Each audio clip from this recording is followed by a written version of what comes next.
Yeah, sometimes you look at an album cover, you kind of wonder, like, I don't know what this music is all about.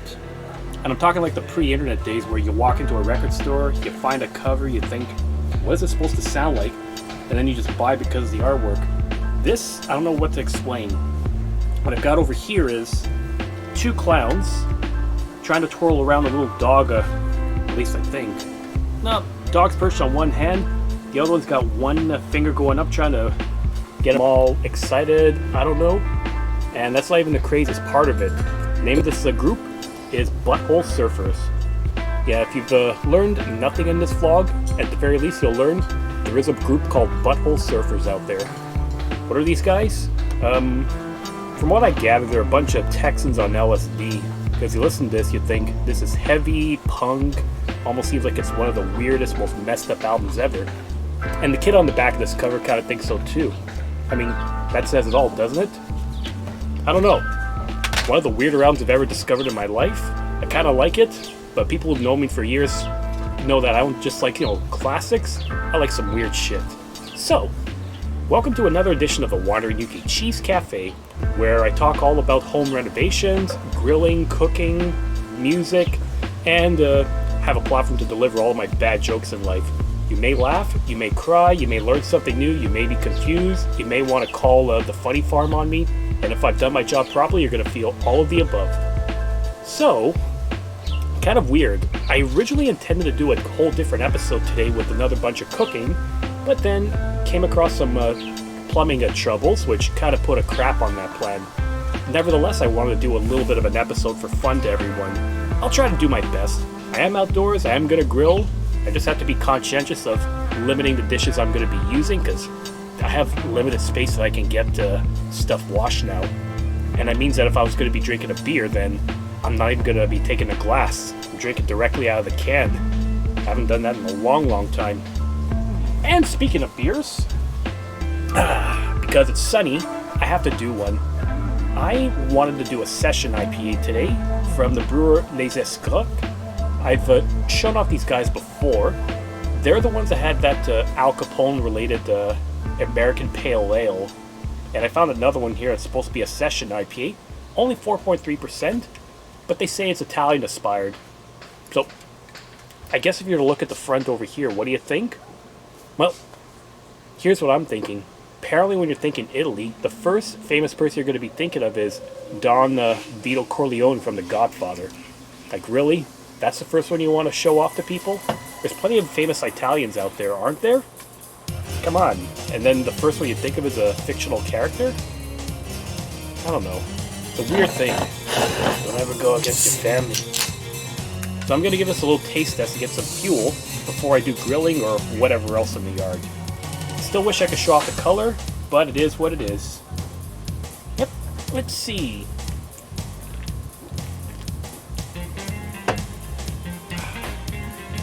Fruity, hoppy, and very light. Your typical session IPA. Really good stuff, and perfect if you want a hops, but not the guilt that comes with the strong fuckers in life. Peace. La birra festive, explosive comme on l'aime. A little on the nose, isn't it? So explosive it makes your car blow up. Getting flashbacks to the first Godfather film again. Weirdos. Not a bad beer.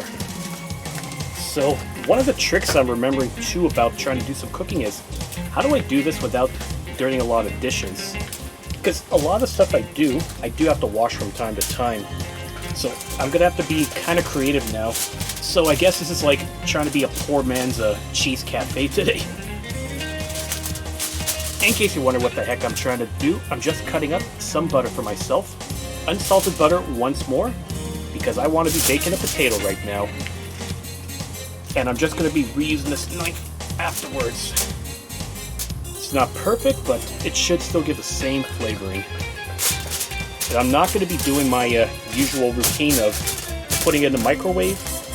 I'm just going to slice this up. This feels weird to be cutting a potato with a plastic knife, but when push comes to shove, you don't have a choice really. So there we go. Sliced up. Ugh, probably need some fuel. There we go.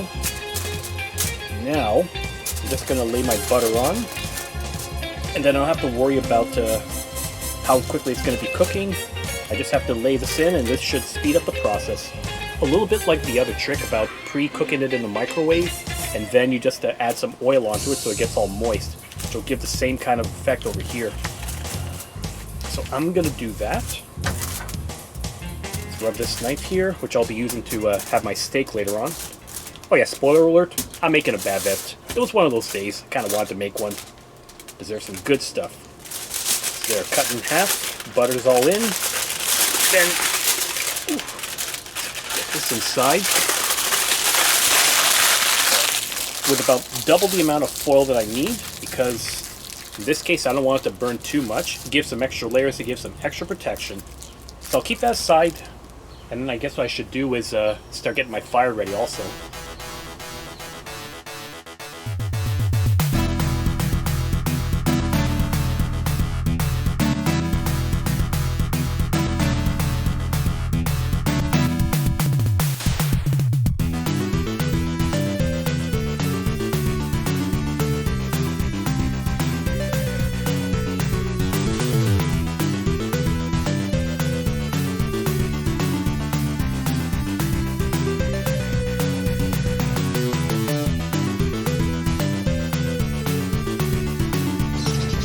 Wonderful. And while it wasn't caught on camera, I did add a few kindling logs into there just to make sure that the fires could be stoked properly. Because again, starter cubes are hard to come by, especially ones that work properly for me. I'm not a big fan of the ones I've seen so far. I still wish I could find my old ones.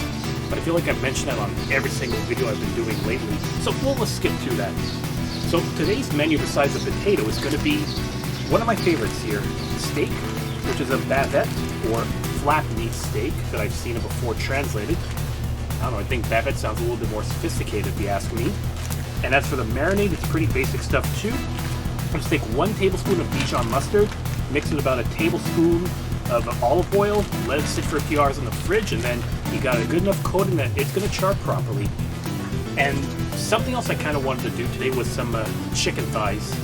Original intention was using it in the slow cooker before, so just in case you don't remember that recipe, if you just look at the top right corner, putting a card to one of my older videos. Essentially just bread up the chicken thighs, you sear it in the pan using some butter, or you can use some oil, but I think butter works best, and then you slow cook it for about a good 5.5 to 6 hours, and then super tender. Obviously I'm not going to be doing that because I don't have a way of washing many things. So I have my thighs here, and I'm going to be doing these on the barbecue too, because hey, may as well prepare myself so I have less to worry about in the week. But I'm not going to be doing any fancy breadings. I'm going to be using these once more. Cannelle. These are a pre-made spice mixes I got as a gift a little while ago. I've used some of this in the past for a few kinds of meat, especially a really good piece of fish, but I just don't know. I never used these as much, mostly because I like to mix up my own seasonings. So this seems like it's a pretty good way to get it started up. So I have 2 options here. I've got sweet and smoky rub, which has a little bit of brown sugar, lemon peel, and mustard. So basically take some brown sugar and make you feel like you're having some dessert, or beer bun chicken like I did in the past, and then some mustard and lemon peel. I really don't know where the smoke comes from though. Maybe use like, I don't know, liquid smoke in here? And then the other one is Stockholm lemon and dill, with some fragrant dill, chives, and lemon peel. Lemon peel seems to be the common theme here, except this one is kind of smoky and tough baked, and this one, you might end up with Stockholm syndrome. Let's see. Lemon and dill will probably sound good, but I think for the purposes of my chicken, sweet and smoky is going to be the way to go. So I'm not going to do anything just yet. My plan is that I'm going to just lay these thighs onto the grill, season it up with a bit on the top, but what I'm going to do is I'm going to make sure that the bone side of it is facing down towards the flame, so that on the surface is going to be the skin, and then that's what I'm going to be coating up with the seasoning. Not exactly what I want to do, but again, present circumstances kind of made me change the plan. It should still be tasty though, so I'm not too concerned. So I'll get that set up. The potato will probably cook once it gets to 400. I'll start that up, and then afterwards, the chicken. Then afterwards, the steak. steak should take not too long, 15 minutes max, depending on your style. If you like a medium rare, if you like a medium, or even well done. The beauty of bavette, you can overcook it, it's still tender. It ain't so dry that you gotta have it with ketchup. Some people don't like that.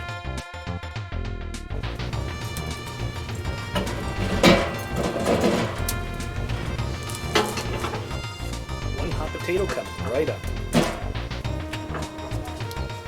So that potato should be ready hopefully in about 45 minutes if the heat stays on. But I'm about to stoke the fire a little bit more. I am going to add the chicken thighs here. Now, I kind of don't want to infect myself, so hang on. Add my potato bag here, so I'm going to put this to use. Make my life a little bit simpler, more convenient. So I'm just going to administer chicken onto this. Fold this up so that I could just dump it in the garbage, and then I'll put the spices on. So let's see. Okay, we got a little bit of flame, plenty of ember. This time it worked lovely. Now, let's do all this. 1, 2, 3. That was right above the flame, so it's probably going to get it further. 4 and 5. There we go. And I could just dump it in the bag. Simple enough. Next, before the fire gets out of control, I am going to add some spice to this.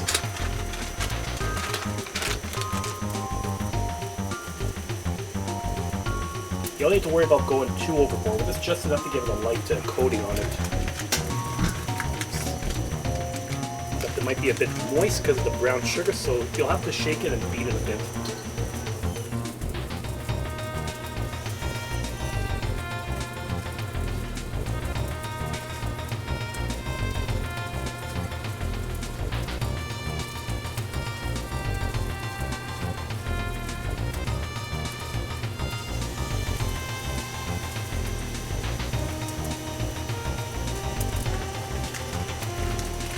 Almost there.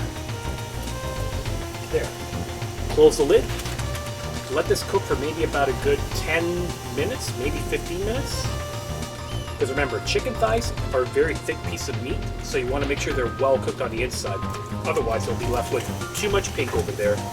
But the other key thing too is when you're cooking chicken, or at least when you get cooking most meat, leave it on the grill for a little bit so that it cooks on the bottom with the fire, but also the top is going to cook properly too. That's your sign it's not going to fall apart. I think the seasoning's kind of smoking. Yeah, it won't fall apart. When you flip it, it'll be fine. Give it some time. Patience is a virtue. But if you cook with charcoal, you already knew that. Yeah, been a good 2 minutes. Fire stoked pretty well. Smoke's kind of dying, so gonna be satisfying. Oh, I'm almost out of my my Don Corleone session IPA. So time to move on to another one.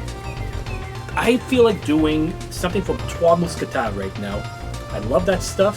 The brewer's close to home. I love getting all the jumbo stuff back a while ago, but I'm kind of grateful they give this in tall cans now instead of jumbo bottles. Makes it a bit easier to tolerate on your own.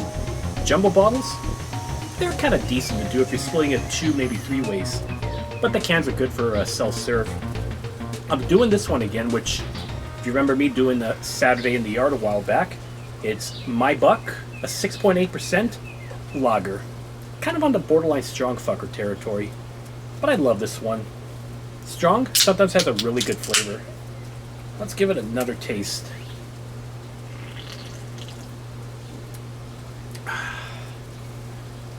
Yep, definitely a good flavor. Love this one. Yep, at least this time I'm not worrying about, like last time, not being able to see friends because of, such and such happening and me reflecting while staring at the yard. Now we get to see them again in person, so I don't feel like I'm too isolated anymore, or I feel like I'm just miles away from them. Good times. Yeah, like I said, when you don't have something for a long time, you kind of take it for granted. Fact of life.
Okay, I didn't expect that to happen. Let's try this once again without squeezing too much. There. Ooh. Okay, what I didn't expect is that when I was squeezing this, the juices would be spewing out of it, going onto the embers, and that was causing the flames to go up just a little bit. I guess if you're squeezing someone's thighs, they get all kind of juicy, maybe? That is how life works, doesn't it? That is how the body works, isn't it? Weak cheddar, I know. So flipped it over, it's looking really well cooked now, but still need to give it a little bit more time. Because again, thigh's the thickest part of the meat, that's the one that takes the longest to cook. Not like chicken wing. Okay, another flipping was done. Just enough that it doesn't get too crisped up on one side. And I think the crispy part is where all the seasoning is. It's gonna be super tasty. Potato's gonna need a little bit of time, and very soon, I'm gonna get my steak ready. What time is it right now? 5:36, so maybe we should get a head start on this now. So everything was stirred like relatively around the same time, so may as well have it all ready by 5:50, maybe 6 o'clock for good measure. Come on, I don't want to dirty myself. There, perfect landing. So that will take like a good 15 minutes overall, so I'll do 7.5 minutes on one side, 7.5 on the other. Everything will be coming up Millhouse, as usual. Beautiful beverage too, beautiful. Now, I think I've reached a point I can flip over my steak. Oh yes. On closer inspection, there we go. Chicken thighs are nice, charred, cooking. The blackest part is all of the spices I put on over here. Potato's a potato, can't really say much, but I'm happy about the steak too because this got a really good char mark on here that it's going to look really nice when I cook it. So just need to give us a few more minutes, maybe another flipping or two, so that I don't risk getting this all pinkish. But I think it's good. Temperature's been really well regulated on this, so it's been cooking thoroughly without going overboard, so easy enough that the center shouldn't be pink. Hopefully. And I realized I got some leftover eggplant and mushrooms that were grilled a little while ago. I don't want them to go bad, so I'm going to do the next best thing. I am going to re-grill them. Because let's face it, if you can refry fried chicken, or you can fry a Mars bar, you can definitely re-grill eggplant and mushrooms. Basic stuff. Been stewing its own juices for who knows how long. Not too long, because then it would have been spoiled by now. This should be enough to just warm it, give it a bit more char, add it to the flavor of this, and then voila. So I'm just going to finish this up right now, and we're going to come right back to the end of the episode once I'm ready to chow down on my very ghetto utensils. Fact of life, like I said. And there we go. Supper time is all ready. So bavette is ready. I've highlighted that countless times, so I think you know what this is going to be like. I re-grill my vegetables here, and then I got my potato that's been stewing in its own juices and stewing in butter. That's the key thing. And just in case, I'm going to need a little bit of salt here for added flavoring too. And then also, I've got my chicken thighs that I was expecting to slow cook, but then ended up doing it on the grill. So these are looking really good. Caught a whiff of this, I thought of charred stuff from a rotisserie, or things like deep fried KFC shit. I don't know what I'm thinking right now. But this should be really good. My idea is that if I did all my grilling here, without the proper sink until I get a plumber coming in, then this is going to give me adequate stuff. So let's try this now. There. And in case you're looking and you're wondering what the hell's going on, yes, I'm using a plastic fork and knife on my steak. It doesn't get more ghetto than that. So, thanks for watching this improv edition of the Wandering Yuki Cheese Cafe, everyone, and hope you enjoyed me and my antics yet again. Tender as usual. So, if you like what you see, as always, you got that subscribe button below so you can sign up, get updates on future content that I produce. Don't forget to give this video a thumbs up too, because the likes will help promote it down the road. At least I think that's how it works. And send a comment in the comment section, obviously, for any requests you might have or just other things you want to share. Peace, everyone. Beautiful, strong blonde. That's the way I like them.